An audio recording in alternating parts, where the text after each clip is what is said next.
October हीटनंतर आता हिवाळा सुरू झालाय। कडाक्याच्या थंडीमुळे विविध शारीरिक व्याधी तसेच आजार होण्यास सुरुवात झाली आहे। जिल्हा आरोग्य अधिकारी डॉक्टर अभय धानोरकर यांनी या संदर्भात नागरिकांना सूचना केल्या आहे। पाहूयात। सध्या आपल्या जिल्ह्यामध्ये म्हणजे 17 तारखेपासून 17 नोव्हेंबर ते 2 डिसेंबर या कालावधीमध्ये 15 दिवसांच्या कालावधीमध्ये आपण कुष्ठरोग शोध मोहीम सुरू केलेली आहे। याच्यामध्ये आपण ग्रामीण भागामध्ये संपूर्ण ग्रामीण भाग आणि शहरी भागामध्ये काही जो वल्नरेबल एरिया आहे किंवा स्लम एरिया आहे अशा ठिकाणी आपण घरोघरी जाऊन सर्व जे रहिवासी आहेत त्यांची तपासणी करतो। त्यांच्या अंगावर कोणत्याही प्रकारचा चट्टा असेल तर त्या चट्ट्याची तपासणी केली जाते आणि जर संशय वाटला की हे कुष्ठरोगाची चट्टा आहे तर अशांना जवळच्या सरकारी दवाखान्यामध्ये पाठवून त्याचं निदान केलं जाणार आहे आणि त्याच्यावर उपचार केले जाणार आहेत।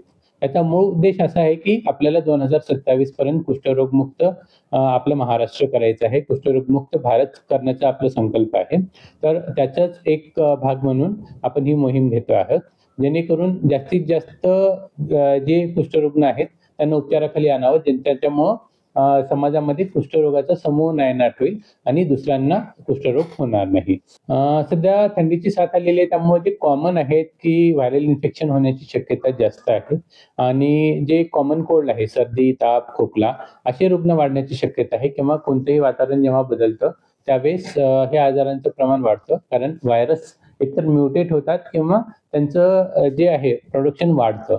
त्यामुळे ह्या आजारापासून संरक्षण होण्यासाठी लोकांनी वैयक्तिक स्वच्छतेबरोबरच ज्या गर्दीच्या भागामध्ये जाणं टाळायचं आहे, हातांची स्वच्छता करायची आहे आणि जर काही सर्दी, खोकला अशी लक्षणे असतील तर मास्क वापरायचा आहे, जेणेकरून तो आजार आहे तो इतरांमध्ये पसरणार नाही। व्हायरल फीवर आहे, त्यामुळे जर असा काही कोणाला त्रास होत असेल तर जवळच्या सरकारी रुग्णालयामध्ये त्यांनी दाखवायचं आहे, आवश्यक त्या तपासण्या करून घ्यायच्या आहेत आणि आवश्यक तो उपचार घ्यायचा आहे। कोणत्याही प्रकारचं जे दुखणं आहे त्या अंगावर काढायचं नाहीये त्यांनी आणि गर्दीच्या ठिकाणी जाणं शक्यतो टाळायचं आहे।